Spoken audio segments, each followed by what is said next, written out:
contratualização na saúde suplementar. Esse módulo, essa parte, ela é muito importante porque é onde a gente tem os referenciais do que deve conter dentro do meu anexo. O que o meu anexo preconiza, quais são as regras de reajuste, o que eu posso ter, o que eu posso negociar, como eu vou negociar. E é muito importante que eu tenha os referenciais de tabela.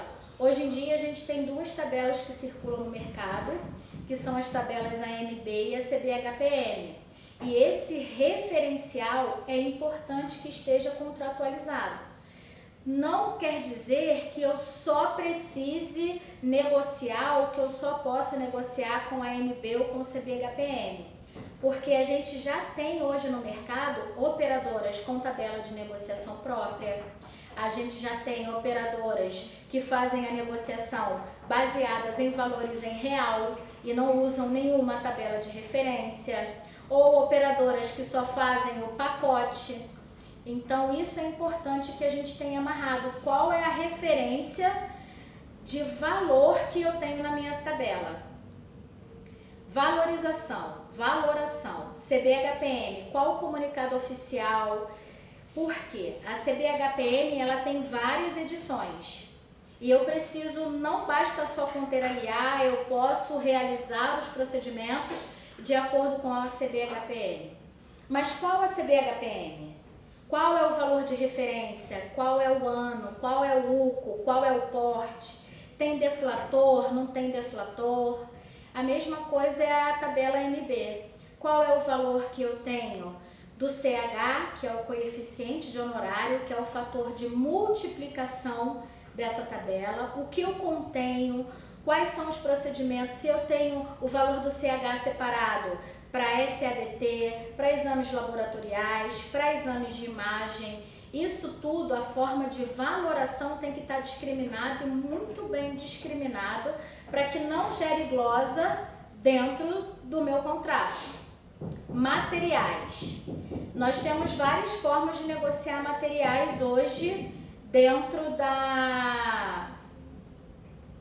do mercado. Eu tenho uma tabela própria de materiais que eu posso negociar diretamente com a operadora, onde eu forneço a ela uma lista dos insumos que eu uso e a gente negocia o valor com base no valor de compra.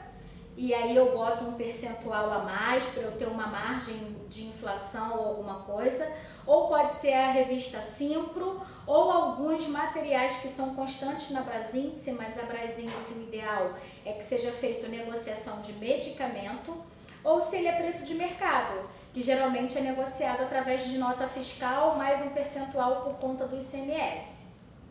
Medicamento é a mesma coisa. Tem alguns medicamentos que são constantes na revista Simpro, mas o ideal é que eu negocie de acordo com a Brasíndice, que é a revista responsável por valoração de medicamentos. Mas eu também posso fazer a negociação através de preço de mercado ou de tabela própria, de acordo com como for a minha negociação lá junto à operadora. Filme. Geralmente é negociado de acordo com a Associação Brasileira de Radiologia, né? Eles têm um comunicado oficial, é onde eles determinam o valor do filme. O valor do filme atual hoje é de R$ 28,82, mas algumas operadoras ainda não usam porque ele é muito alto. Então, geralmente em alguns contratos hoje dentro da prática de mercado é R$ 21,70, porque 28,82 fica um pouquinho complicado porque acaba fugindo muito da margem que se tem para negociação. Diárias e taxas. Na maioria das vezes são valores através de tabelas próprias usando a TUS oficial da ANS. Antigamente ainda se tinha a Unidas e a ERG, que eram associações de hospitais, em que elas davam uma margem desses valores negociados. Mas a maioria das operadoras hoje, quando vai fazer a negociação, ela faz com margem numa tabela própria, negociada em comum acordo com o prestador. O fechamento das contas. Por que é importante conter isso no meu contrato? Porque as guias determinadas pela ANS têm prazo de validade, tanto o pedido médico quanto a guia, né, de uma autorização. Então é importante que no meu contrato conste o período de fechamento, até quando eu posso enviar o faturamento, até quando aquela guia autorizada de procedimento ou de exame ou de consulta vale, como é a forma que eu vou enviar, se é através de portal próprio, se é um portal terceirizado, se é através de XML enviado direto para a operadora ou manualmente. Tudo isso tem que conter no meu contrato, fechamento, o ciclo do fechamento daquela conta. E o vencimento das faturas, que é onde são aplicadas multas. O que muita gente não sabe é que se um contrato de uma operadora realizado com um prestador tiver em atraso de pagamento, a ANS preconiza que ele é passível de juros e multa. E muita gente não cobre porque não conhece o contrato. Até glosa, até o pagamento das glosas, se não for dentro do prazo, pode ser aplicado multa.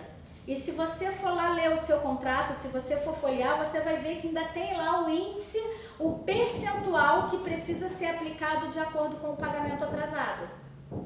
Só que muita gente não usa porque ele não conhece o contrato, então acaba não recebendo isso.